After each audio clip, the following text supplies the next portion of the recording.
ভাই দেখতে এখন ওখানে একটা ছেলে দাঁড়িয়ে আছে, তো যাই দেখি ছেলেটা কি করছে।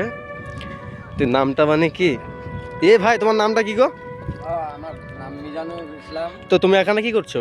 তার মানে নদীতে আমরা নদীর কিনারে বাড়িটা আমাদের। হ্যাঁ আচ্ছা, ভেঙে ভেঙে পুরা আসছি। হ্যাঁ হ্যাঁ ঠিক আছে। মোটামুটি নদীকে আমরা প্রচুর ভালোবাসি। হ্যাঁ। এটা না, নদীকে আমরা বলি ভেঙে যাক, আমাদের ওখানে যায়। হ্যাঁ নদী না শোনো শোনো, ভেঙে যদি তোমাদের বাড়ি ওদিকে যা থাকতে পাবে তোমরা? আমরা থাকতে পাই না পাই এটা না, হ্যাঁ, হ্যাঁ। নদীতে আমরা সবসময় চলাফেরা করি, গাওয়া আচ্ছা, করি। হুম। আমাদের খুব ভাল লাগে আমার।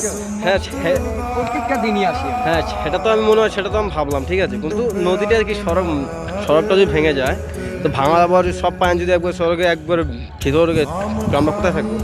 তাই থাকবো মানে না তোমরা খালি বলো যে মাথা বইটা জানি ভাঙে না, তার কারণে সবার কাছে দোয়া বলবো, ওটাই তো ভালো। সবাই দোয়া করবেন জানি মাথা উল্টা তো এটা তোমরা নদীর পানিটা জানি ঢুকায় না, এটাই জানি। তোমরা এখানে কি করলে? পানি এখানে ডুব দিতে হবে। কি কি চলে এসেছে সবগুলো নাকি? সবগুলো চলে গেছে নাকি? চলে গেছে আমার যাচ্ছে। যাতে মন চাইছে না।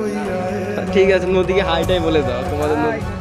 তো শোনো শোনো শোনো শোনো শোনো শোনো শোনো শোনো শোনো শোনো একটা কথা, ভিডিওটা আমি সোশ্যাল মিডিয়াতে আপলোড করে দেবো, তুমি কিছু খারাপ টারাপ যদি পাও তাহলে বলে দাও। না না, আমি খারাপ কথা বলছি না, ওটা না। হ্যাঁ। আমি সবাইকে গাইড সবাইকে বলছি, আমি হ্যাঁ। সবাই পুরা দোয়া করবেন যাতে নদীর পানিটা শুকায় না যায়। হ্যাঁ ঠিক আছে, দেখছেন ভালো। আসসালামু আলাইকুম ভাই, চলি। ঠিক আছে, ওয়ালাইকুম আসসালাম ভাই।